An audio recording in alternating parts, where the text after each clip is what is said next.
प्रिय छात्रों नमस्कार। आज से हम शुरू करने जा रहे हैं कक्षा 7 विज्ञान के प्रश्न उत्तर को। तो चलिए शुरू करते हैं। अध्याय 1 जिसका नाम है पादपों में पोषण। पादप से आप क्या समझते हैं? तो देखिए, पादप मतलब क्या होता है? पेड़ पौधे। पादप का मतलब क्या है? पेड़ पौधे। तो हम अध्याय के अभ्यास प्रश्नों से पहले हम कुछ अन्य चीज़ों के बारे में जान लेते हैं, जो कि इस प्रकार है। तो चलिए देखते हैं कि कुछ प्रश्न अपने से बनाए गए हैं। पौधों में पोषण यानी कि पादपों में पोषण दोनों एक ही है। तो प्रश्न नंबर पहला पढ़ते हैं, उसे समझते हैं। तो प्रश्न नंबर पहला क्या बोल रहा है? प्रकाश संश्लेषण किसे कहते हैं? प्रश्न नंबर पहला क्या बोल रहा है? प्रकाश संश्लेषण किसे कहते हैं? तो देखो, पौधों द्वारा सूर्य की उपस्थिति में भोजन बनाने की प्रक्रिया को प्रकाश संश्लेषण कहते हैं। तो प्रकाश संश्लेषण क्या है कि पौधों के द्वारा भोजन बनाने की प्रक्रिया प्रकाश संश्लेषण कहलाई। यानी प्रकाश की उपस्थिति में पौधे क्या कर लेते हैं? अपना भोजन बना लेते हैं। तो क्या इसमें कुछ रटने की आवश्यकता है? जैसे सूर्य है, ठीक, ये किरणें आई, ये मतलब उजाला, वो रोशनी, किरणें आई हैं, ये कोई पादप है। तो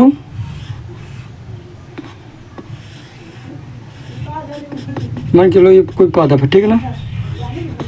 ऐसे तो ये सूर्य की उपस्थिति में ये भोजन बना लेता है। जब इसकी पत्तियों में प्रकाश की किरणें पड़ती है ना, तो इसकी पत्तियों में, हरे पादपों की पत्तियों में क्या होता है? क्लोरोफिल। तो यही प्रकाश संश्लेषण की सहायता से भोजन को बनाता है। तो हालांकि इसके प्रकाश स्रोत के अलावा अन्य चीज़ की आवश्यकता होती है। तो आइए इसे धीरे धीरे देखेंगे। तो आप तो जान गए हो कि प्रकाश संश्लेषण किसे कहते हैं। तो जो भोजन बना रहा है ना पौधा, उस विधि को ही प्रकाश संश्लेषण बोलेंगे। अब क्वेश्चन अगला कह रहा है क्लोरोफिल क्या है? तो क्लोरोफिल कुछ नहीं बच्चों, आपने पत्तियों को तो देखे होंगे। तो पत्तियाँ कैसी रहती हैं? हरी हरी दिखाई देती है ना। तो हरा रंग कहाँ से आता है? वही क्लोरोफिल से। कहाँ से आता है? ये क्लोरोफिल से हरा रंग पत्तियों में आता है। तो बस अब तो जान गए ना क्लोरोफिल क्या है। चलिए इसको उत्तर भी देख लेते हैं। तो देखिए, पौधों की पत्तियों में हरा वर्णक पाया जाता है, जिसे क्लोरोफिल कहा जाता है। यह सूर्य के प्रकाश को ऊर्जा के रूप में संचित करता है। तो देखिए, पौधों की पत्तियों में हरा वर्णक मतलब रंग, हरा रंग पाया जाता है। तो ये देखो, पौधों की पत्तियों में हरा रंग पाया जाता है। आपने पत्ती देखी हुई ना, हरी हरी, तो वो किसके कारण होता है? आपका क्लोरोफिल के कारण। तो पौधों में क्या होता है? क्लोरोफिल। और क्लोरोफिल की उपस्थिति में क्या कर लेता है? क्लोरोफिल जब इसमें स्थित होगा तो सूर्य के प्रकाश से भोजन बना लेगा। तो यही तो बोल रहा है।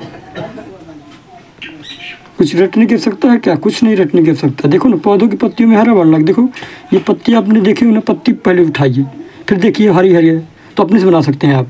अच्छा, पौधों की पत्तियों में हरा वर्णक पाया गया है, जिसे यही क्लोरोफिल कहते हैं, ठीक। या सूर्य की उपस्थिति में भोजन बना लेता है, या फिर सूर्य के प्रकाश को ऊर्जा के रूप में स्टोर रखता है, यानी कि संचित करता है, यानी एकत्रित करता है। बस हो गया। अब अगला प्रश्न कहता है सहजीवी संबंध क्या है? देखो, सहजीवी, सह मतलब साथ साथ, जीवी मतलब जीवन, यानी कि आप इसका संधि विच्छेद करोगे, सह प्लस जीवी। तो देखें, सह मतलब साथ साथ, ठीक ना, और जीवी मतलब जीवन, यानी कि कुछ जंतु, कुछ जीव ऐसे होते हैं, कुछ जंतु नहीं, कुछ जीव, हालांकि वो जंतु भी आते हैं उसमें, लेकिन जीव बोलेंगे तो सब चीज़ आ जाएगा, जितने भी जीव हैं। हाँ, तो कुछ जीव अब साथ साथ एक दूसरे को फायदे पहुंचाते हैं, साथ साथ जीवन यापन करते हैं, वही आपका सहजीवी है। वही आपका सहजीवी संबंध है। आप तो क्या होता है शैवाल, काई आपने देखी होगी ना, हरी हरी, तो काई और कवक, कवक मतलब कि देखो काई को क्या बोलते हैं, शैवाल बोलते हैं, और जो कवक, तो कवक को क्या बोल देते हैं अपन, ये काई है, ठीक ना, ये क्या है काई, एक कवक। ये कवक ने को जानते होंगे आप, देखे होंगे बरसात के सीजन में छत्ते जगह सामान दिखाई देता है, इसी को क्या बोलते हैं गाँव के भाषा में, कुकुरमुत्ता, क्या बोल देते हैं कुकुरमुत्ता। तो आप जान गए ना, तो ये दोनों परस्पर एक दूसरे को लाभ पहुंचाते हैं, तो यही है आपका सहजीवी संबंध। पता क्या होता है, शैवाल के जड़ों में, शैवाल आप छोटे छोटे देखे हो ना हरे हरे बरसात के सीजन में, तो कुछ शैवालों के जड़ों में ये जो कवक रहता है ना, मान के लो शैवाल का जड़ है, ठीक ना, तो कवक भी इसमें आ जाएगा, कवक भी इसके जड़ में उत्पन्न हो जाएगा। तो ये कवक क्या करेगा, ये पोषक तत्वों को ज़मीन से क्या करेगा, ज़मीन से फिर वातावरण से पोषक तत्व क्या करेंगे, उठा करके इस शैवाल को देगा, तो शैवाल इन पोषक तत्वों का उपयोग करके अपना पोषण करेगा। अब बदले में शैवाल क्या करेगा, इसको रहने के लिए घर देगा, मतलब इसको रहने के लिए जगह देगा। तो आप जान गए ना कि जब पादप एक दूसरे के साथ रहते हैं, ठीक, और एक दूसरे को लाभ पहुंचाते हैं, यानी कि आवास या पोषण आदान प्रदान करते हैं, मतलब आदान प्रदान का मतलब एक दूसरे को देते हैं। जैसे कि ये पोषण ज़मीन से या फिर वायुमंडल से इसको दिया शैवाल को, अब बदले में शैवाल ने क्या दिया, इसको रहने के लिए घर दिया, यानी कि जड़ में अपने प्रवेश दिया रहने के लिए। तो ये दोनों मिल करके परस्पर संबंध, सहजीवी संबंध दर्शाएंगे। इन्हीं संबंध को क्या बोल, इसी को मिला जुला के बोलते हैं लाइकेन। इसका उदाहरण एक तो लाइकेन है, लाइकेन अभी दिखाऊंगा क्या कैसे होता है लाइकेन। तो चलिए इसके उत्तर को देख ले रहे हैं और समझ ले रहे हैं, कोई रटने की आवश्यकता नहीं, थोड़ा बहुत टाइम लग सकता है, बट देखिए, देखो कुछ जीव एक दूसरे के साथ रहते हैं तथा आवास एवं पोषक तत्व एक दूसरे से बांटते हैं, इसे ही सहजीवी संबंध कहते हैं। उदाहरण के लिए लाइकेन। तो देखो लाइकेन ऐसा मतलब रहता है, इसमें जो दो जीव भाग लेते हैं, ये एक दूसरे को परस्पर क्या पहुंचाएंगे, लाभ पहुंचाएंगे। तो ये तो लिखा है, फिर से एक बार पढ़ दे रहा हूँ, देखो कैसे का। देखो कुछ जीव एक दूसरे के साथ रहते हैं, यानी कि एक साथ रहते हैं, ठीक, तथा आवास यानी कि घर, आप घर समझ सकते हो, तो आवास एवं पोषक तत्व एक दूसरे से बांटते हैं, इसे सहजीवी संबंध कहते हैं। उदाहरण के लिए लाइकेन। अभी मैं थोड़ी देर से लाइकेन की दिखाता हूँ फोटो कैसी दिखती है, तब आप जान जाएंगे कि लाइकेन अच्छा ऐसे होता है। क्योंकि लाइकेन ना ऐसी परिस्थिति में रह सकता है जहाँ ये अकेला शैवाल नहीं रह सकता, या फिर जहाँ ये अकेला फफूंद जिसे बोलते हैं कवक नहीं रह सकता। जब ये दोनों मिल जाते हैं ना, तो एक दूसरे को लाभ पहुँचाते हैं। फिर ये दोनों जब मिल जाएंगे तो ऐसी परिस्थिति में भी ये ग्रोथ कर ले, मतलब अपनी वृद्धि कर सकते हैं। जहाँ पानी की कमी हो तब भी वो लोग पोषण कर सकते हैं। मेनली अपने आप लकड़ियों में देखे होंगे तो कुछ गोल गोल संरचनाएं निकल आती हैं, तो वही आपका क्या है, लाइकेन। आइए अब अभ्यास प्रश्नों को देखेंगे।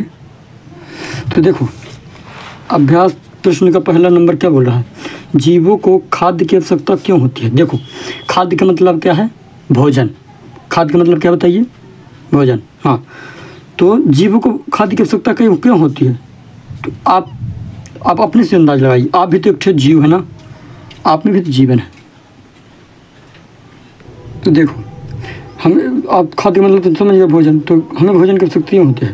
देखो जब भोजन हम करेंगे तो हमें एनर्जी मिलेगी, यानी कि हम दौड़ने भागने में अपना काम कर पाएंगे, तो ऊर्जा मिलेगी, ठीक।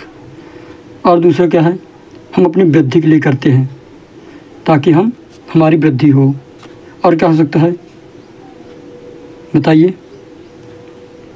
और भोजन की आवश्यकता क्या होती है कि जैसे हमारे भोजन की सहायता से जैसे हमारा कहीं कट वट गया, लग गया, तो उसी को ठीक करने में जब हम भोजन भरपूर मात्रा में करेंगे, भोजन में क्या होता है, वो पोषक तत्व रहते हैं, न्यूट्रिएंट्स जिसे बोलते हैं इंग्लिश में। तो पोषक तत्व रहते हैं, जब पोषक तत्व भरपूर मात्रा में अपन को मिलेगी तो हम मान के चलो कहीं कट फिट हो गया ना, तो धीरे धीरे जल्दी ठीक हो जाएगा, तो धीरे धीरे जल्दी ठीक हो जाएगा। तो चलिए इसको देखते हैं क्या क्या बोलता है। तो आंसर में देखते हैं जो जो देखें। देखो, जीवों को खाद्य की आवश्यकता निम्न कारणों से होती है। निम्न कारण मतलब कि जो नीचे दी गया। तो नंबर 1 पर लिख देते हैं शरीर के निर्माण के लिए, शरीर के निर्माण के लिए, अपने जो शरीर है ना उसके निर्माण करने के लिए भोजन की आवश्यकता होती है। फिर दूसरे नंबर पर लिख देंगे ऊर्जा के लिए। ऊर्जा यानी कि एनर्जी, जब ऊर्जा अपन को मिलती है तो हम दौड़ने लगते हैं या फिर कोई भी काम फुर्तीली से करते हैं, तो ऊर्जा के लिए। फिर क्या है, शरीर के टूटे फूटे हिस्से की मरम्मत करने के लिए। शरीर के टूटे फूटे, यहाँ का टूट गया है, फिर कुछ टूट गया है, तो उसको ठीक करने के लिए पोषक तत्वों की आवश्यकता होती है। ठीक। और छठवां में क्या बोल सकते हैं, विभिन्न प्रकार के रोगों से बचे, मतलब चौथे में क्या बोल सकते हैं, विभिन्न प्रकार के रोगों से बचने के लिए। देखो, जब आदमी बीमार होता है तो डॉक्टर क्या बोलते हैं कि ये लो, एक तो दवा देगा वो, ऊपर से फिर क्या बोलेंगे कि आप इनको फल फ्रूट खिलाइए, सेब अनार, ऐसे देखे होंगे ना घर में जब कोई बीमार हो जाता है तो उनको खिलाया जाता है, ताकि जो पोषक तत्व की कमी हो चुकी है तो वो उससे लड़ा जा सके। और जब भरपूर मात्रा में शरीर में न्यूट्रिएंट्स रहेगा यानी कि पोषक तत्व रहेगा तो विभिन्न प्रकार के रोगों से बच जाएगा, या क्योंकि रोग प्रतिरोधक क्षमता उसके अंदर हो जाएगी। पांचवें में लिख सकते हैं अपने आप को विकसित करने के लिए। देखो, अपने आप को विकसित करने के लिए मतलब कि अपने आप को इस पृथ्वी में बनाए रखने के लिए। देखो, जब वो भोजन नहीं करेगा तो मर ना जाएगा, तो देखो अपने आप को बचाने के लिए वो आप भोजन करता है। देखो कितनी चीज़ लिखी है ना, इसको आपको याद भी कर लेनी है। चलिए, वीडियो बहुत लंबी हो रही है तो पता क्या करेंगे, इसके आगे से अपन आगे देखेंगे अगली नेक्स्ट वीडियो में। ये यहाँ तक पूरा ये, तो थैंक यू। बस आप इसको क्या करने हैं, जहाँ तक बताया हूँ वहाँ से नोट कर लेना। अपनी एक कॉपी बना लीजिए और इनको नोट कर लीजिए। चलो यहाँ से फिर ये दूसरा चीज़ जान लीजिए और ये इधर से यहाँ तक नोट कर लीजिए। फिर इसके आगे से अपन अगली वीडियो में बताएंगे। Thank you.